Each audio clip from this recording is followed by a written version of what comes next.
Welcome everybody, my name is MrLlama and today I'm bringing you a TVZ. This is going to be between EGDeMuslim, who has been on Team EG for a very long time, since January of 2011 I believe, and he is spawning down in the bottom left hand corner, and his opponent is going to be FGMasSan, spawning up in the top right corner. And I do believe FG stands for Faint Gaming. So the last time that I casted Masson, he was playing against Idra. Actually took down Idra in a great ZVZ game. And yeah, and I wasn't sure what FG stood for, what clan that was. But I do believe it's Faint Gaming. So if it's not, that's what I've kind of concluded as of thus far. So if somebody could correct me on that, if it is not Faint Gaming, but that's what I do believe it is. And the map is going to be Daybreak between these two players. So really quickly, I do want to say I do have one of my more fun videos, you could say, coming out fairly shortly. I got a friend over, so we were able to get some filming done and stuff, and so I'm going to go ahead and just be editing that today and tomorrow, and it'll probably be released sometime tomorrow or Sunday. It'll be released over this weekend, I'm pretty sure. We'll see how the editing and stuff does go, though. So, you know, it's just, I just wanted to kind of expand the channel and have a little bit more appeal. So it's not just, you know, I want to still do strategy. I still want to do casting, of course.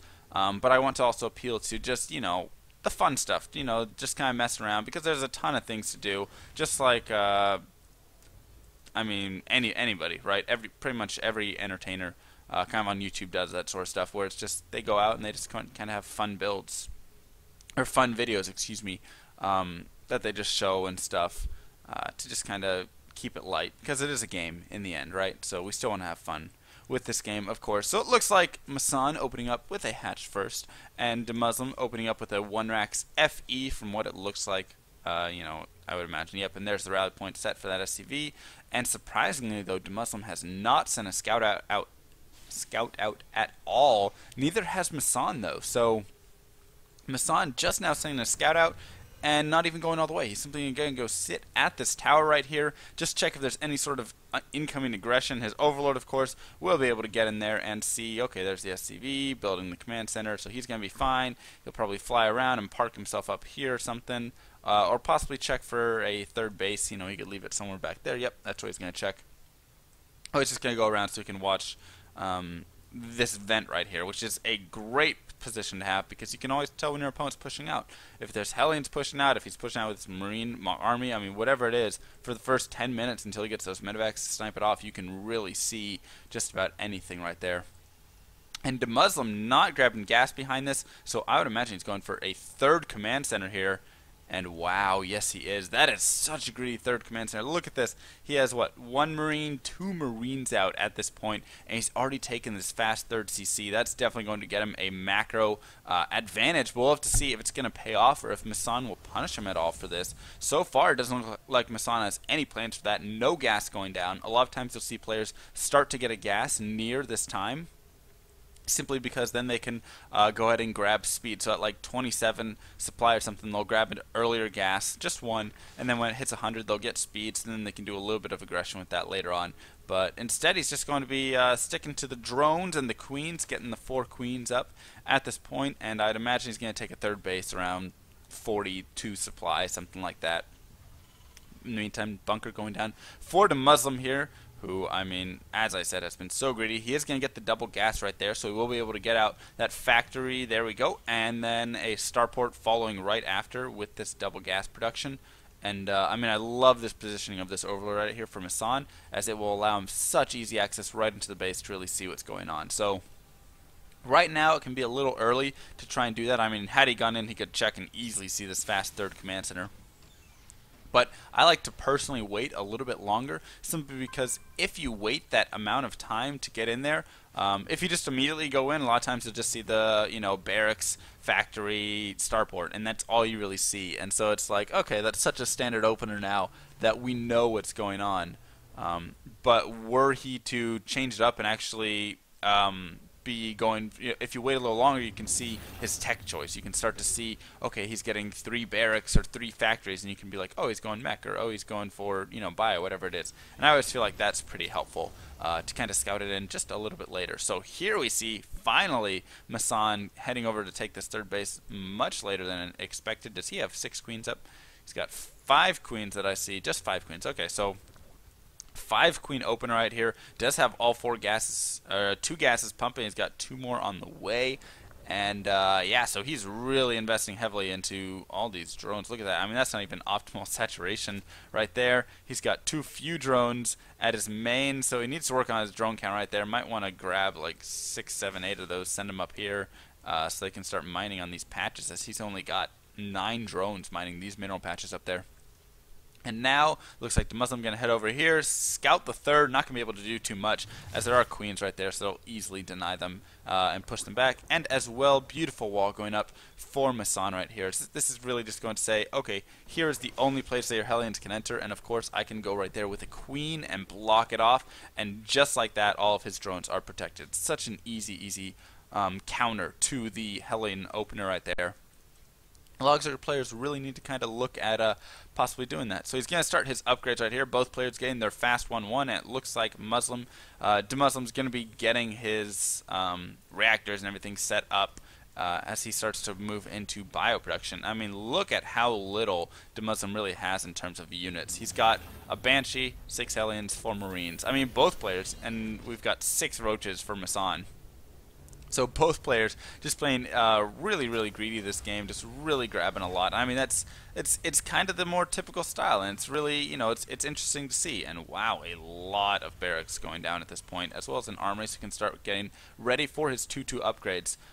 But yeah, so it's just, you know, it's just kind of the style of the game now, is everybody just plays really greedy, and then whoever's going to be the first one to make a move, you know, can sometimes go and try and catch their opponent off guard. Maybe somebody tries to take a fast 4th CC. I've seen that happen a few times. You know, there's just really a lot of things that could happen. So here it looks like DeMuslim does not have cloak, so he doesn't feel very comfortable pushing in there. He didn't even try to get cloak. He's just going to move right into medevac production, go ahead and take his 3rd base.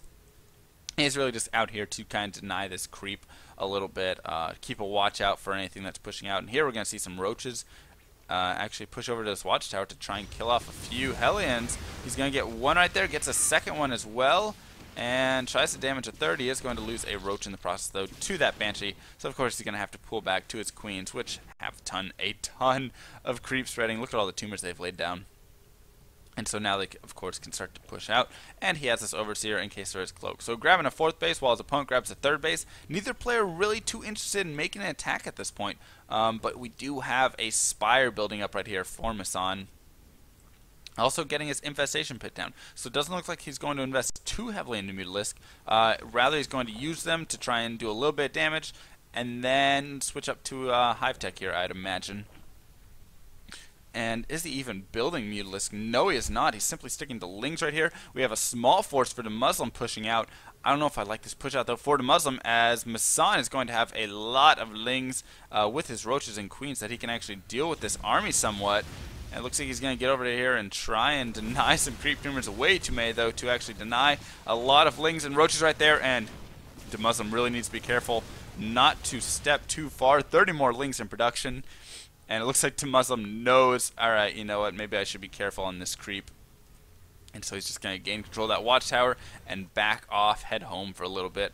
Or actually head over here to try and get this 4th base possibly, but I'm still not sure I like this too much. Will he actually be able to get it, though? It looks like the army of MrLlamaSC was a little bit out of position there. It's running to the watchtower. It's still going to get over there to charge, and now he's going to get a decent run in. He's going to get a nice round right there. I'd imagine some pickups are going to happen fairly soon, though, as all these units are really going down.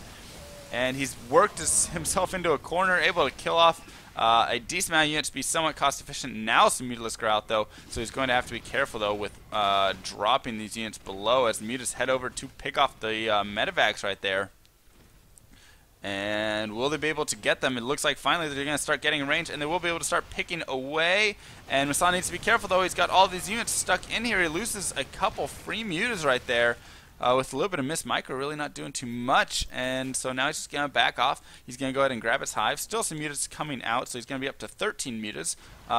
Spending a decent amount right there on the MrLlamaSC, which isn't, you know, I feel like 13, 14, not a bad number to have, right? Of course, if you can go higher than that, if you can really max up on the mutas and get that heavy muta count, you'll be in a great position.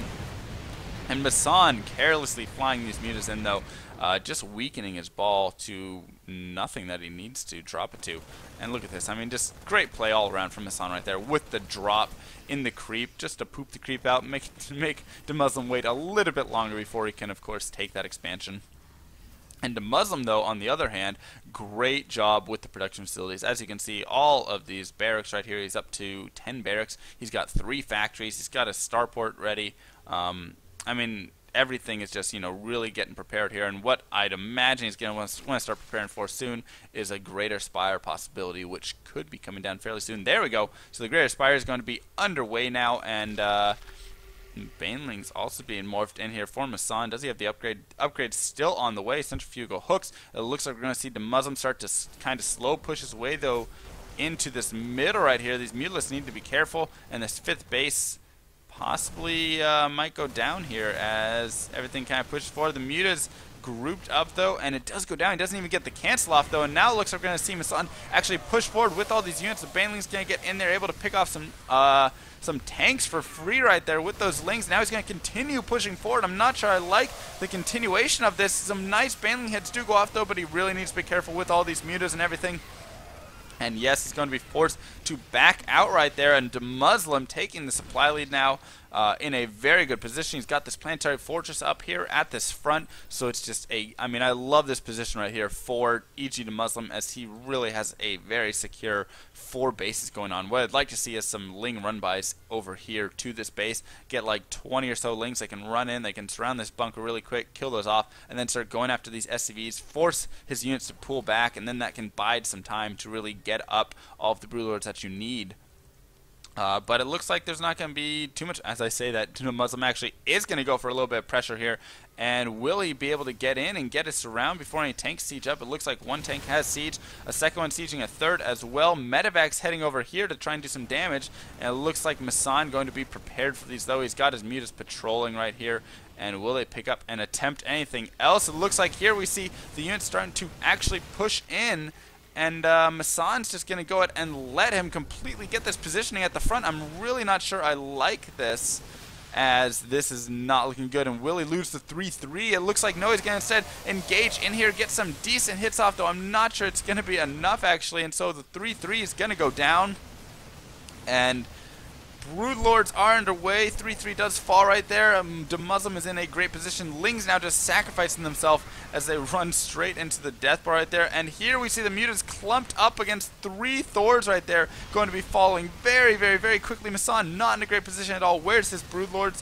Where's his Infestors? I mean, there they are. Okay, so there's a little attack over to the 3rd. The Broodlord's going to be able to push in and do a little bit of damage, but the Hive is going to drop, and this is just not looking very good right now for MrLlamaSC at all. The Broodlords do head over here. The Marine's just going to stim right up underneath, pick them off so quickly. Those Broodlords fell insanely fast, and that's going to be it. MrLlamaSC is going to GG out, and what a greatly played game there by EGDeMuslim. And he's going to go ahead and win this. My name is MrLlama. I hope you guys enjoyed this cast, and I will see you guys next time.